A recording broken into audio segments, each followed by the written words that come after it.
네, 이어서 우리 몸에 도움이 되는 건강 정보 전해드리도록 하겠습니다. 한진웅 원장님의 건강 플러스 시간입니다. 네, 오늘은요, 보약에 대한 오해와 진실에 대해서 전해주신다고요? 네.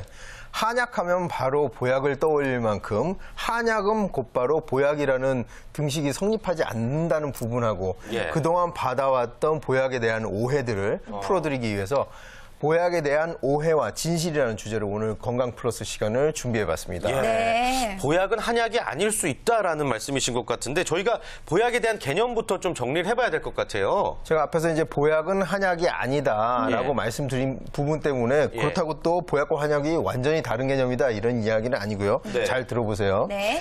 다만 한약이라고 하면 치료의 기능이 더 강조되는 측면이 있습니다. 그다음에 이제 보약이라고 하면 피로 개선이라든지 좀 더 가벼운 증상들을 개선해주는 이런 개념으로 받아들이기가 쉬운데요. 정확히 말하자면 한약은 한약재로 만들어진 약물의 포괄적인 총칭, 큰 이름이고요. 보약은 그중 보호하는 기능이 있는 약을 부르는 그 좀 더 작은 하위 개념이라고 볼 수가 있겠습니다. 뭐 쉽게 말하면 질병 치료를 위해 먹는 것은 한약이라고 할 수가 있고 질병을 예방하기 위해 먹는 것은 보약, 뭐 이렇게 볼 수가 있을까요? 네, 그렇게 하면 대강의 설명은 되는 것 같고요.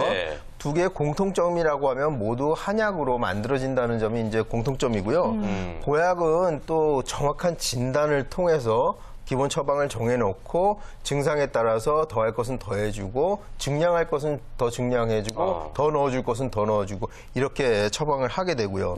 보약의 의미는 허죽보 실즉사라는 한약의 큰 기본 논리가 있어요. 부족한 것은 보태주고 너무 과한 것은 덜어주는. 그래서 이런 치료 원리에서 모자란 것을 보충해서 치료하는 보호법에서 이 보약이라는 말이 유래하게 된 것이죠. 한의학에서 치미병이 상이라고 했어요. 무슨 말이냐면 병이 나기 전에 치료하는 것이 가장 최선의 방법이고 최고의 의사다 이런 말이에요. 우리가 질병은 아니지만 질병과 건강 사이에 그레이존이 항상 있거든요. 이게 대부분이에요. 한 75%가량 된단 말이에요. 딱히 어느 질환은 아니지만 여기저기 불편하고 병원에 갔더니 검사해서 나오진 않고 이런 부분이 이제 미병이라고 할 수 있는데 이 상태에서 더 심해지거나 지속되면 질병이 될 수 있기 때문에 질병으로 가지 않도록 도와주는데 이 보약들이 그 기능을 할 수가 있는 것이죠. 그래서 이럴 때 보약이 치료 기능이 아주 강력한 수단이 될 수 있습니다. 그렇군요. 그렇다면 요즘처럼 스트레스라든지 이렇게 또 그로 인한 일시적인 증상을 겪는 우리 현대인들에게는 미리미리 치료해서 먹을 수 있는 보약이 굉장히 중요하겠네요. 그렇죠. 허증에는 보약이 곧 강력한 치료약이 되는 것입니다. 보약이라고 해서 기성품처럼 막 이렇게 제품을 찍어내는 것이 아니고요. 그 사람의 체질을 본 다음에 현재 증상이나 상태들은 면밀히 이제 진단해서 그 사람한테 맞는 기본 처방을 결정하고 아까 말했던 건 수증, 증상에 따라서 더 넣어야 할 약물 더 넣고 뺄 것은 빼고 증량할 것은 증량하고 이렇게 조절해서 맞춤형 보약을 처방하게 되는 것이고요. 예를 들자면 이 사람은 소음 체질이고 혈어 증상이 있어서 뭐 혀는 어지럽고 가슴 두근거리고 잠이 안 오고 불안하다든지 이런 계통적인 증상들이 생기면 그거에 따라서 어떤 처방을 하게 되는 것입니다. 그렇군요. 자, 그렇다면 구체적으로 어떤 때에 또 이 보약을 먹어야 되는 건지 궁금한데요. 조금 한의학적인 얘기인데요. 허증이라고 하면 크게 4가지 증상을 말할 수가 있어요. 기허, 그다음에 양허, 혈허, 음허의 4가지로 나눌 수 있는데요. 각각 뭐죠? 기허라는 건 우리가 쉽게 말하면 기운이 없다 이렇게 말하는 것들이 있죠. 나른해지고 피로하고 권태감 이런 말소리도 힘이 없고 이런 증상들을 말할 수 있고요. 여기에서 이 증상에 아침에 일어나기가 힘들다든지 발기가 부전된다든지 더운 날씨에도 불구하고 따뜻한 것만 찾는다든지 하는 양허 증상이 있을 수가 있습니다.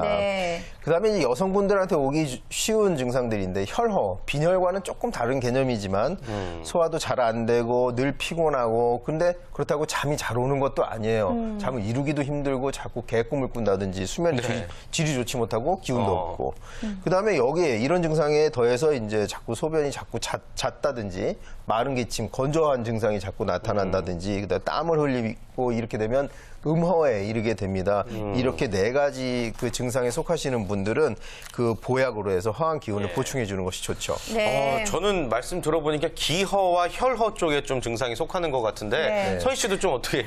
저는 예. 사실 뭐 그때그때 잠깐씩 그럴 때는 있기는 하지만 이 4가지 예. 증상이 뭐 이렇게 유지되지는 않고 있는 것 같거든요. 그게 지속되고 일상생활에 불편해지면 그때는 한방 의료기관을 찾아보는 게 좋을 것 찾아가야겠네요. 같아요. 그럼 네. 4가지 증상에 해당이 된다면 어떤 보약을 먹는 게 좋을까요? 그 말대로 이제 부족한 것을 보충해 주는데요. 기허증에는 보기, 기를 보호하는 약이 들어갈 거고 예. 혈허증에는 보혈, 보혈해 주는 약. 그다음에 맥이 일정치 않다거나 부족할 때는 음을 보호하는 보음. 그다음에 면역력이나 저항력이 약해진 취약한 때는 보양의 4가지 보양식이라고 하는구나, 그래서. 예. 보약이 있는데요. 보기약물로는 대표적으로 우리가 흔히 알고 있는 인삼, 황기, 백출 이런 약물들이 있을 수 있고요. 예. 보혈약으로는 숙지황이라든지 당귀, 작약, 하수오 이런 익히 많이 들어본 약물들이죠. 그렇죠. 보양이라고 할 때는 녹용이나 녹각과 좀 더 강력한 음양과 같은 이런 약물들을 처방할 수 있고요. 보음약으로는 우리 음액 성분을 보충하는 이제 맥문동, 구기자, 오미자, 상심자 등 우리 체액 성분을 생성해주는 이런 약물들을 처방하게 됩니다. 그렇군요. 네. 아무튼 기를 보충하기 위해 보약이 필요하신 분들은 자신의 체질을 잘 살펴봐서 이런 보약을 찾아서 섭취하는 게 굉장히 도움이 될 것 같습니다. 네, 그렇습니다. 그런데 방송 시작할 때 말씀을 해주셨는데 보약에 대해서 진실과 거짓이 있다, 오해가 있다라고 말씀을 해주셨는데 어떤 오해들이 있는 걸까요? 그 오해의 그 대표적인 것 중에 하나가 이제 벌써 더워지려고 하지 않습니까? 땀을 많이 흘리기 때문에라는 설명을 가지고 이런 말들을 들어보신 적이 있을 거예요. 여름철에는 보약 먹으면 안 된다. 땀으로 다 빠져나가니까. 맞아요. 그런데 잘 생각해보면 이 말에는 모순이 있는 게 땀을 많이 흘리기 때문에 우리 체액, 진액이 많이 소모되기 때문에 그만큼 많이 보충해줘야 하니까 보약 처방하는 게 더 맞죠. 예전부터 서병이라고 해서 여름에 우리가 더위 먹었다고 하잖아요. 그랬을 때 보약 처방해주면 훨씬 좋은 컨디션 유지할 수 있고요.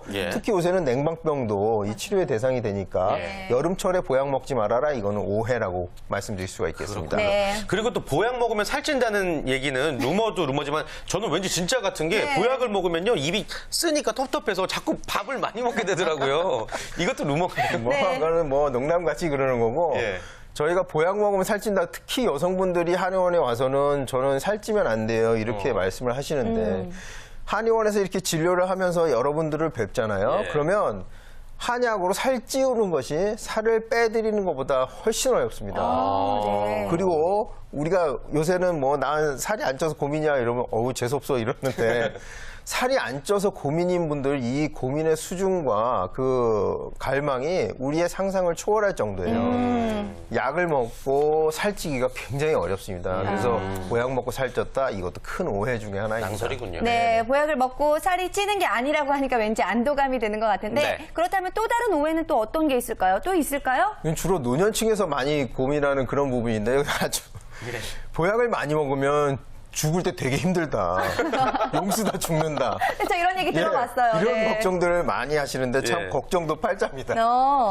한의학의 기본은 건강, 무병장수를 모토로 하고 있습니다. 그래서 이 노년층에서 약을 드시면 사실 때까지 건강하게 노년의 삶을 즐길 수가 있는 것이죠. 절대 죽을 때 더 힘들거나 그러지 않고요. 또 한 가지는 녹용 많이 먹으면 바보가 된다 이런 말이 있어요. 아 정말요? 원래 바보들이 그러는 루머가 있군요. 아니, 근데 그 추정해보자면 예전에는 이제 비위생적으로 사슴뿔을 그냥 잘라서 녹혈, 사슴의 피를 제거하지 않고 이렇게 먹었을 때 뭐 기생충이 생겨서 뇌질환이 와서 뇌 기능에 이상이 생겼다든지 이런 추정을 해볼 수가 있는데요. 지금 현대 그 의학용 녹용은 녹혈을 완전히 제거해서 건조합니다. 그래서 잘라가지고 질소 충전해서 포장해서 유통하기 때문에 전혀 기생충이라든지 이런 문제가 전혀 없고요. 저희 아이들도 늘상 먹고 있습니다만 바보는 아닌 것 같아요. 그렇군요. 그 저 학교 다닐 때 어떤 친구가 있었는데 중학생 때인데 머리가 이제 희끗희끗 하얘어요. 그래서 너 왜 이렇게 머리가 맨날 하얘라고 놀리면은 아 보약 잘못 먹어서 그래 이랬는데 그것도 일리가 있는 얘기인가요? 이게 아니죠? 이제 뭐 숙주약 먹고 무를 먹으면 무를 먹으면 머리가 신다 이런 말이 있는데 이것들은 다 겁주기 위한 말이었어요. 숙지황이라는 약이 보호하는 약인데 무가 손기, 기를 덜어주거든요. 소화가 잘 되잖아요. 무 먹으면. 그래서 보약을 먹는데 이렇게 기를 깎아내리는 음식들, 메밀이라든지 이런 네. 것들도 겁주려고 그렇게 말했지 절대로. 그러면 그 반대로 다른 약재를 먹으면 머리가 다시 검해져야 되잖아요. 그쵸. 그런 일은 없는 걸로 봐서는 머리 쉬는 건 색소의 문제이지 약의 문제는 아닌 것 같아요. 근데요, 그렇군요. 왜 한약보다 보약이 더 비싸요? 보하는 약재들이 좀 고가이기도 하고요. 치료약은 사실은 그 약물군이 그렇게 많이 들어가지는 않습니다. 근데 아주 고가는 아니고요. 저 네. 서희 씨 오시면 제가 염가로 해드릴 테니까 보약 마음껏 드세요. 좋습니다. 한번 기대해 보도록 할 텐데요. 자, 오늘은요, 보약에 대한 이 오해와 진실에 대한 이야기 함께 나눠봤습니다. 마지막으로 건강 지식에 대해서 정리를 좀 해주실까요? 네, 음식이건 약물이건 한두 가지 먹어서 건강해지기는 좀 어렵습니다. 그리고 내 몸에 좋다고 해서 그 한두 가지만 계속 먹어도 문제예요. 그러니까 골고루 여러 가지 음식을 드시는 게 좋고요. 음식도 나한테 해로운 음식이 있잖아요. 하물며 약물은 나한테 맞는지 안 맞는지도 모르고 무턱대고 많이 먹으면 오남용의 문제가 생기기 때문에 무슨 질병을 치료하고 싶다 그러면 건강기능식품을 찾지 마시고 의료기관에 가서 처방받아서 약을 드시는 편이 훨씬 건강에 이로울 것이라고 생각합니다. 네, 알겠습니다. 자, 다음 주에도 건강 플러스 많은 기대 부탁드리겠고요. 오늘 잠매거진 정말 피가 되고 살이 되는 보약 같은 정보 여기까지 전해드렸습니다. 네, 그렇습니다. 오늘 함께 해주신 분들과 인사 나눌게요. 권용남 팀장, 차현희 커리어 컨설턴트, 한진웅 원장님 수고 많으셨습니다. 감사합니다. 고맙습니다. 고맙습니다.